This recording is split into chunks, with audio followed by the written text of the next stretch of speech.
যারা স্পিডকে ধারণ করে তাদেরকে বাছাই করে আপনি কেন পুলিশে নিয়োগ দিচ্ছেন না? একটা কাজ দেখেন সরকার, প্রত্যেকটা কাজের দিকে তাকান, ট্যাক্স লাগায় সব দোষ ছাত্রদের, সমন্বয়কদের আর কিন্তু পেছন থেকে কলকাঠি নাড়ছে কেন? আসসালামু আলাইকুম। ডক্টর ইউনূস ইদানিং সমালোচনার মুখে এবং কঠিন ধোলাইও খাচ্ছে। তো আজকের ভিডিওতে আছে আরো একটা আকর্ষণীয় চমক। সো আজকের ভিডিওটা দেখলে আপনি বুঝতে পারবেন যে হ্যাঁ, কথাগুলো যুক্তি সহকারে এবং তিনি যে তথ্যগুলো দিচ্ছেন আর সব বাস্তব। কারণ ডক্টর ইউনূস ইতিমধ্যে যেই বৈষম্য বিরোধী ছাত্র আন্দোলনটা হয়েছে, যার কারণে বাংলাদেশটা একটা নতুন স্বাধীন রাষ্ট্রে পরিণত হয়েছে, তো আমরা এখন এখান থেকে বিভিন্ন ইস্যুগুলো আমরা ঠিকঠাক করব, যেরকম আপনার গণহত্যার বিচার, তারপরে সংস্কার, এসব বিভিন্ন জায়গায় আমরা পরিবর্তন আনতে হবে, কিন্তু তার কোনোটাই হচ্ছে না ডক্টর ইউনূসের দ্বারা। তাহলে কেন তাকে এই সরকারে আনা হচ্ছে? সো ভিডিওটা সম্পূর্ণ দেখুন, তাহলে অবশ্যই আপনিও বুঝতে পারবেন, আর আপনার মতামতটা অবশ্যই কমেন্টে জানিয়ে দেবেন। আমি যদি শুরু করতে চাই বিষয়টা মিশরকে দিয়ে। আপনার মনে আছে যে মিশরে একটা বিপ্লব হয়েছিল, সে বিপ্লবটা ছিল হোসনি মুবারককে সরিয়ে ব্রাদারহুডের ডক্টর মুরসি ক্ষমতায় এসেছিলেন। আপনি মিশরের সাথে বাংলাদেশকে মেলাবেন, আপনি চোখ বন্ধ করে আমার বিষয়টাকে একটু খেয়াল করবেন। খুব বিপজ্জনক কিছু তথ্য আমি আপনাকে দিতে চাচ্ছি। যখন দীর্ঘদিনের স্বৈরাচার, যদি আমরা হোসনি মুবারককে বলি, তাকে সরিয়ে একটা রক্তক্ষয়ী বিপ্লবের মধ্য দিয়ে মুরসি ক্ষমতায় আসলে তাকে 1 বছরের বেশি থাকতে দেওয়া হলো না, 1 বছর পুরোপুরি থাকতে পারবে। বাংলাদেশকে ঠিক সেই জায়গাটা দাঁড় করে একটা দীর্ঘদিনের স্বৈরাচার শেখ হাসিনাকে সরিয়ে দিয়ে একটা নোবেল বিজয়ী একজন ব্যক্তিকে ক্ষমতায় বসালো, কিন্তু 2 মাসের মধ্যে প্রতিটি মানুষ সমালোচনা করতে শুরু করলো। নাম্বার 2, কেন মুরসির পতন হলো? দেখেন, প্রথমে নূর পার্টি নামে একটা দল, তারা কি বলল যে প্রতিটা মহিলাকে হিজাব বাধ্যতামূলক করতে হবে এবং সকল মাজার ভেঙে দিতে হবে। বাংলাদেশ হঠাৎ করে দেখেন মাজার ভাঙা শুরু হলো। এই যে নূর পার্টি, এটা কিন্তু মিশরের কথা বলছি, বাংলাদেশের নূরের পার্টি নাম। এগুলো ইসরায়েল বলেন, আমেরিকা বলেন, তাদের এজেন্সি কিছু কাজ করে খুব ক্লোজলি এবং ওই সরকারকে বিতর্কিত করার জন্য, ওই সরকারকে চাপে ফেলার জন্য। দেখেন, 1 বছরের মাথায় যখন মুরসির বিরুদ্ধে সেনাবাহিনী নেমে গেল, যে মানুষরা বিপ্লব করে এবং একটা ভোটের মাধ্যমে মুরসিকে ক্ষমতায় বসালে, তারা রাস্তা নামলো না।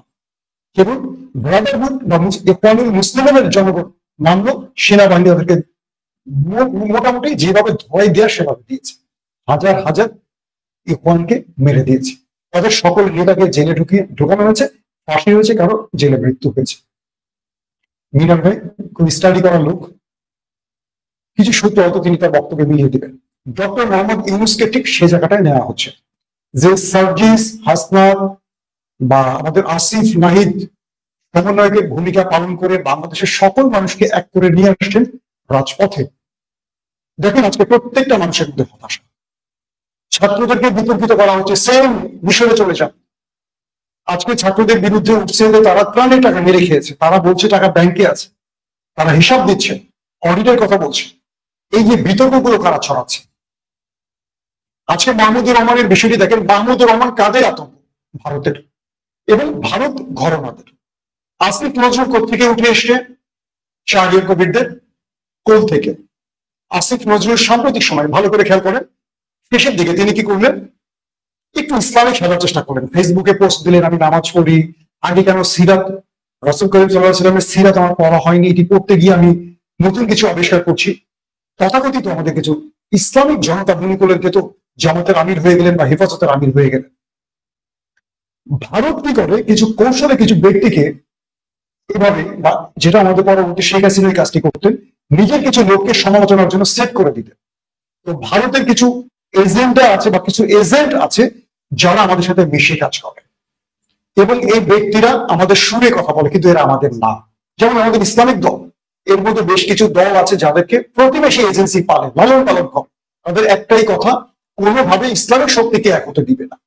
তো মাহমুদুর রহমান এই জিনিসগুলোকে বাংলাদেশের মানুষের কাছে তুলে ধরেছিলেন, মানুষকে ফ্যাসিজম শিখিয়েছেন, ফ্যাসিস্টদের বিরুদ্ধে কি করতে হবে শিখিয়েছেন, সংবাদের মাধ্যমে তাদের পরিচয় তুলে ধরেছেন। একটা পর্যায়ে মানুষ শেখ হাসিনাকে ফ্যাসিস্ট বলতে বাধ্য হয়েছে, পরবর্তী তাকে ফেক মামলায় জেলে পাঠানো হলো। এখন সেই মাহমুদুর রহমান দেশে এসে যদি তিনি বসে পড়েন, তাকে তো উপদেষ্টা দিতে হবে। তিনি তো এই উপদেষ্টাদেরকে জ্বালাবেন। এই উপদেষ্টা যেভাবে রাম রাজত্ব তৈরি করেছে, মাহমুদুর রহমান তো তাদেরকে সেভাবে কাজ করতে দেবে না। তাহলে কি করতে হবে? তাকে জেলে রাখতে হবে। শেখ হাসিনা তাকে যেভাবে শাস্তি দিয়েছে, তাকে সেভাবে জেলে রাখেন। যদি মাহমুদুর রহমানকে মুক্ত বাতাসে রাখেন, যদি কনক সরোয়ারকে দেশে আসার সুযোগ করে দেন, যদি ইলিয়াস হোসেনকে দেশে আসার সুযোগ করে দেন, তাহলে তো বিরক্ত করবে এই সরকারকে। বিদেশে বসে তারা যতটুকু পারে হইচই করুক, দেশে আসতে দেওয়া যাবে না। ইলিয়াস খানকে বলবো যে আমাদের মামলাকে নিয়ে কি করছে। এই যে ছাত্র বিপ্লব, আমি যখন আজকে কথা বলছিলাম সার্জিসের সাথে, ও আমাকে বললো যে আমরা যে আন্দোলন তৈরি করেছি, এই আন্দোলনের পেছনে কনক ভাই, ইলিয়াস ভাইদের অনেক বড় ভূমিকা আছে। কারণ তাদের বক্তব্যগুলো শুনেছি। আজকের যে যুব সমাজ রাস্তায় নেমেছে, একদম সার্জিস আমার সাথে লাইনে আছে। আজকে যে যুবকরা রাস্তায় নেমেছে, এই বাংলাদেশকে তারা নতুন ভাবে সাজানোর পেছনে কনক সরোয়ার, ইলিয়াসদের, পিনাকি তাদের অনেক বড় ভূমিকা। কিন্তু দেখেন, তাদেরকে দেশে আসতে কোনো সহযোগিতা করা হচ্ছে না। দেখেন, আমি শেষ একটা কথা দিয়ে আমার বক্তব্য শেষ করবো, কারণ আজকে সার্জিসের কথা শুনতে খুব ভালো লাগছে। এরপর তো মিনার ভাই আছে, আমি যার অনেক বড় ভক্ত। তুরস্কে দেখেন আমাদের যুব সমাজের মধ্যে হতাশা তৈরি হয়েছে। যখন তুরস্কের শুরুতে একটা সামরিক কূপ হলো, সেই কূপ মোকাবেলা করলো একেপি, মানে তুরস্কের এরদোয়ানের পার্টি। এক রাতে কয়েক ঘন্টায় প্রায় 350 থেকে 400 মানুষ মেরে ফেললো সেনাবাহিনী। পরবর্তী এরদোয়ান ক্ষমতা ফিরে আসলেন, মানে সবকিছু মোকাবেলা করে আসলেন। প্রত্যেকটা পরিবারকে তিনি সাহায্যে সহযোগিতা করলেন।